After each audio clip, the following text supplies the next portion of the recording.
Spent £4 on 8 bottles of pop from Lidl, so let's review it. Let's kick it off with the classic cola. Quite a bland drink. Doesn't really have them classic cola flavours. I'm just getting a little hint of caramel and a slight sweetness in the background, but overall it's quite watery. The syrup in it isn't very strong at all, and it's not very sweet. I really wouldn't be making a swap to this. This gets a 4 out of 10. Diet lemonade. It's not actually that bad. It's got some nice lemon flavours. It is a bit bitter towards the end. I'm not particularly sure whether it's the sweetener that's coming through or a lot of lemon juice. Don't get me wrong, the flavour isn't absolutely amazing, but considering this is part of the cheaper range from Lidl, which would have been probably around 25-30 pence, maybe even cheaper than that, I'd say this is alright lemonade, especially for like kids. I don't think they'd really be that fussed. I'm going to give this a 7.5 out of 10. Then we have like their 7-Up Sprite dupe. Oh, I really like that. The flavours of the lemon and lime are really good. Nice and strong. Bit of sweetness. I can't really taste the sweetener, to be fair. It is there, but it's very subtle. This is a very, very refreshing drink. This gets a 9 out of 10. Lidl's answer to Pepsi Max, maybe? Wow.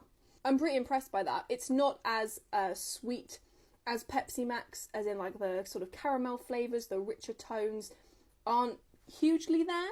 However, it's still a very, very nice drink, and it does have good flavour, and it does have a nice sweetness to it. I would be happy to swap to this.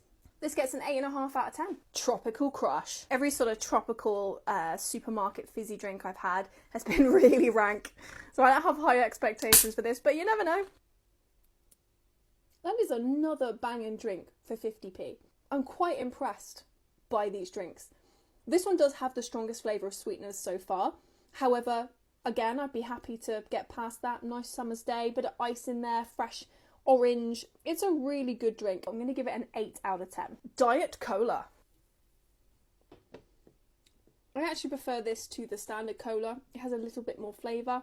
But yeah, it's really, like, I'd much rather buy the sort of Pepsi Max dupe that has better flavour and slightly better sweetness. This is just a bit watery. I'm going to give it a 4.5 out of 10. Freeway Orangeade. It's got nice orange flavours. There is a little bit of sweetener in the background, but like the Tropical Crush, it's a very good, enjoyable drink. This gets an 8 out of 10. And finally, we have the standard diet lemonade. I'm interested to see how this compares to the cheap one. Ugh. It's missing any sort of lemon flavour. There's a slight hint of it, but it is really weak. It's very watery. There's lots of sweetener flavour. I'll be opting for the Simply one. It actually has better flavour, apart from that bitterness, but this is just, it's a bit like fizzy water. This one gets a 3 out of 10.